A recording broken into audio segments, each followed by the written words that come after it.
जीवन एक संघर्ष। दोस्तों, इस कहानी के पिछले भाग सुनने के लिए हमारे चैनल को विजिट करें। अब आगे। जैसे ही सूरज माँ और बहनों के पास पहुँचा, उसने आवाज दी, माँ देखो मैं आ गया। रेखा सूरज के इस नए रूप को पहचान नहीं पाई, लेकिन जैसे ही पूनम और तनु ने देखा तो तुरंत ही चिल्ला पड़ी। तनु बोली, सूरज तू आ गया, ये कपड़े किसने दिए तुझे? मैं तो पहचान ही नहीं पाई तुझे। क्या तुझे नौकरी मिल गई? कितनी देर से हम लोग आस लगाए बैठे थे। सूरज के नए कपड़े देखकर माँ और दोनों दीदी हैरान थे। सुबह गया था तब फटे पुराने हरिया के खून से सने कपड़े थे। एकदम से ये नई जीन्स और शर्ट देखकर सभी लोग हैरान थे। सूरज के नए रूप को लेकर हजारों सवाल रेखा और तनु पूनम के मन में उमड़ पड़े। सूरज बोला, माँ मुझे नौकरी मिल गई, अब हमें कोई परेशानी नहीं होगी, हम किराए के घर में रहेंगे। माँ चलो अब यहाँ से। सूरज को खुश देखकर रेखा खुश हुई और ईश्वर को धन्यवाद देती है। रेखा बोली, चलो बेटा यहाँ से, लेकिन तुझे नौकरी किसकी मिली है? तू यहाँ कौन सा काम करेगा? कोई गलत काम तो नहीं है बेटा? तेरा तो एकदम हुलिया ही बदल गया है। सूरज ने कहा, माँ फिक्र नहीं करो, मुझे बहुत अच्छी नौकरी मिली है, जल्दी ही सब कुछ ठीक हो जाएगा।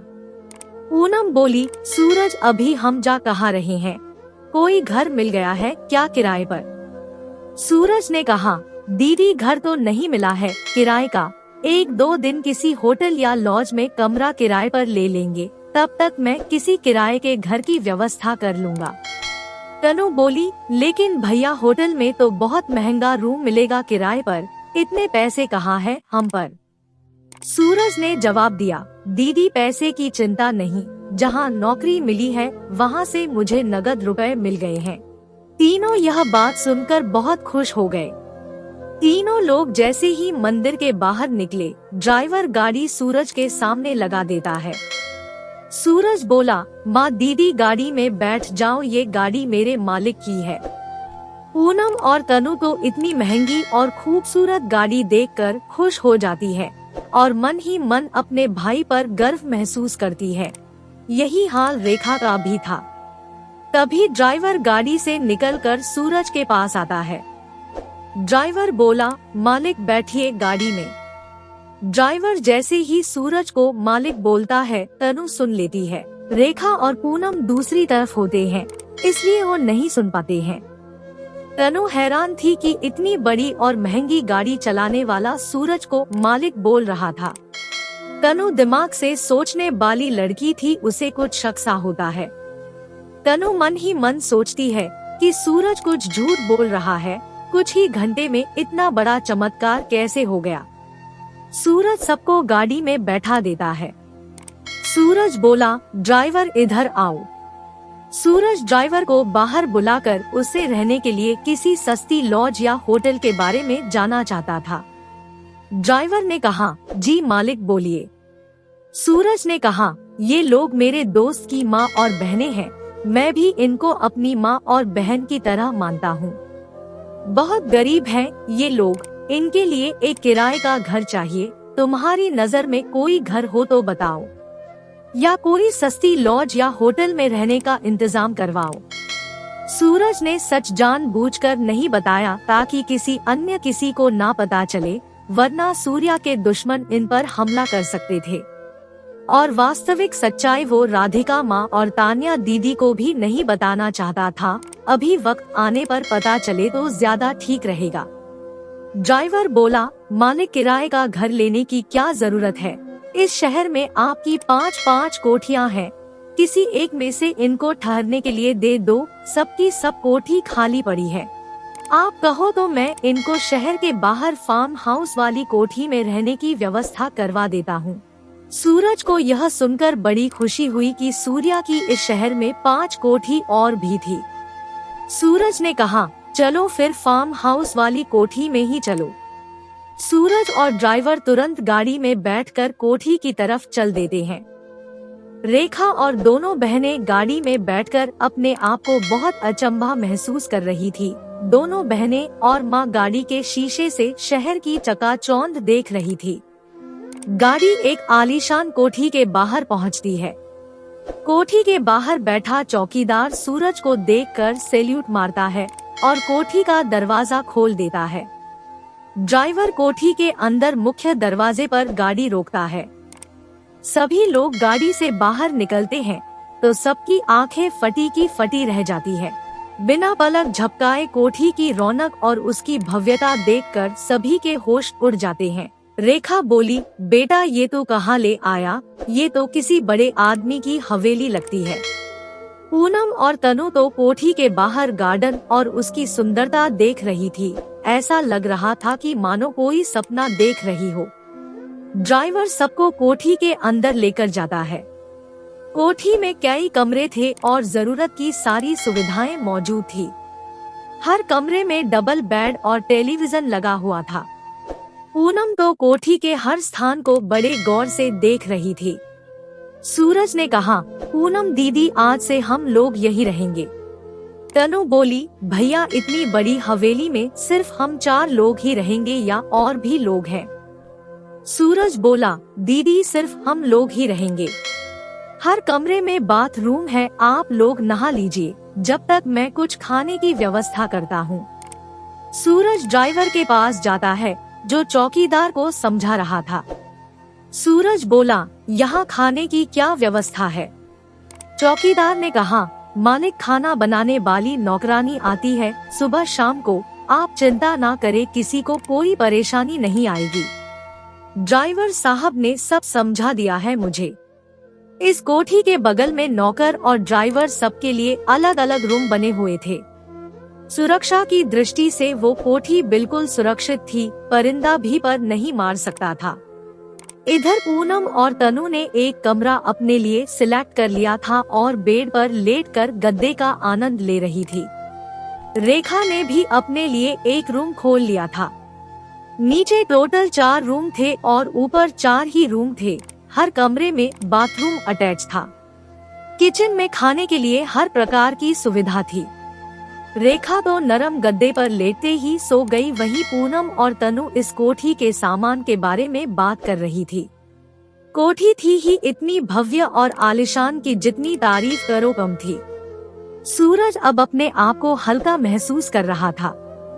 मनुष्य की सबसे महत्वपूर्ण चीजें रोटी, कपड़ा और मकान होता है, लेकिन सूरज के लिए तो सूर्या का जीवन अनमोल तोहफे के रूप में मिला था।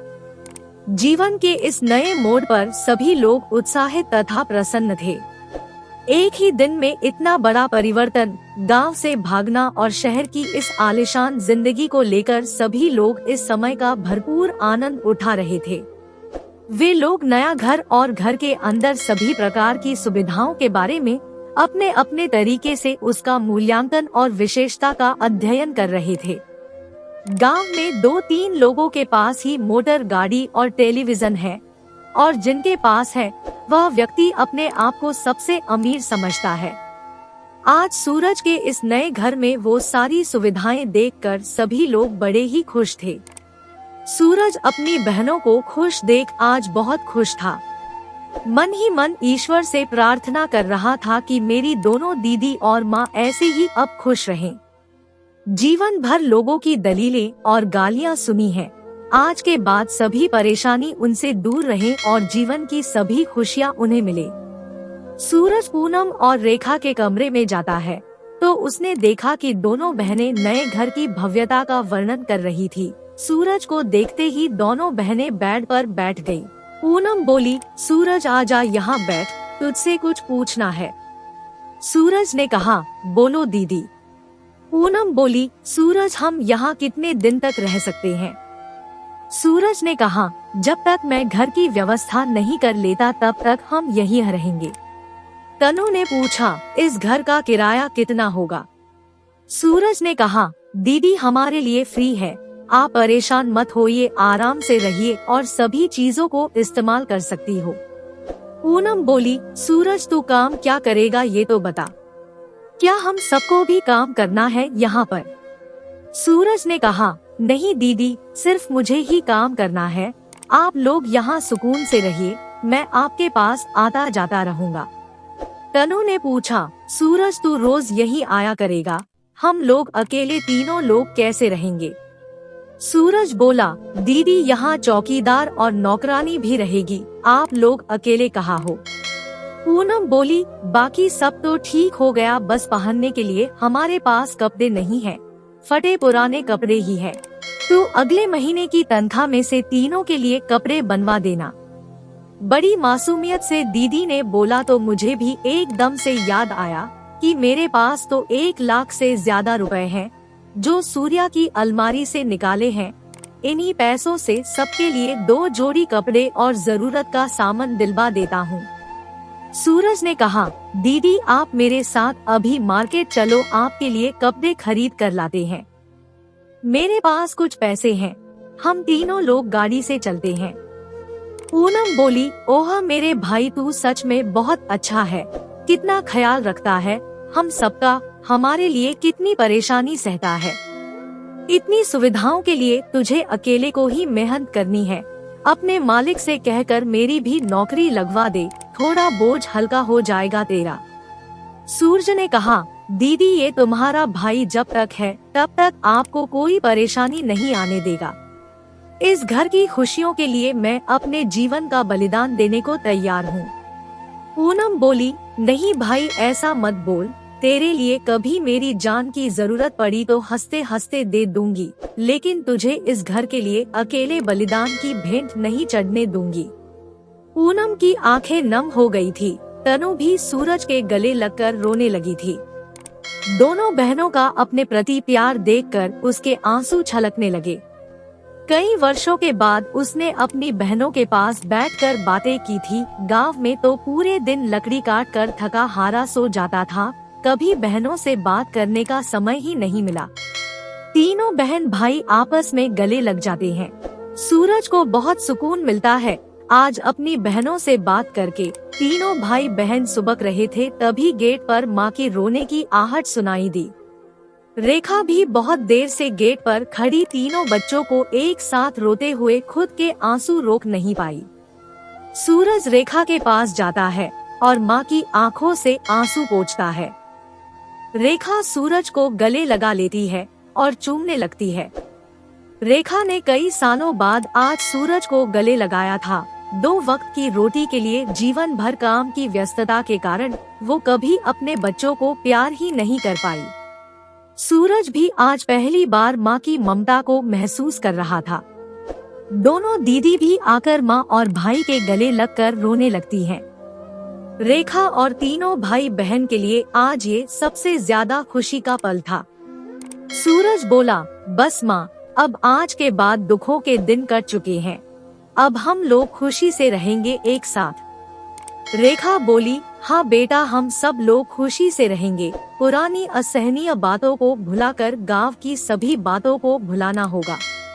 पूनम ने कहा, हाँ माँ, अब कोई पुरानी बातों को याद नहीं करेगा। अतीत में जो कष्ट झेले हैं उनको भुलाकर वर्तमान में खुशी से जिएंगे।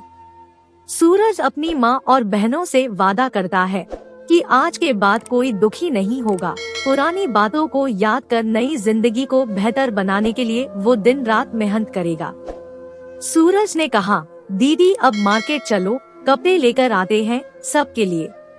पूनम बोली, तनु को साथ ले जा, इसी के नाप के मेरे कपड़े भी ले आना और माँ के लिए भी साड़ी वगैरह ले आना। मैं जब तक घर की सभी चीजों का मुआयना कर लूं और रसोई में खाने की व्यवस्था कर लेती हूँ। दोस्तों, इस कहानी का अगला भाग देखने के लिए चैनल को सब्सक्राइब करें और कमेंट करके हमें बताएं कि ये कहानी आपको कैसी लगी। कहानी सुनने के लिए आपका बहुत बहुत धन्यवाद।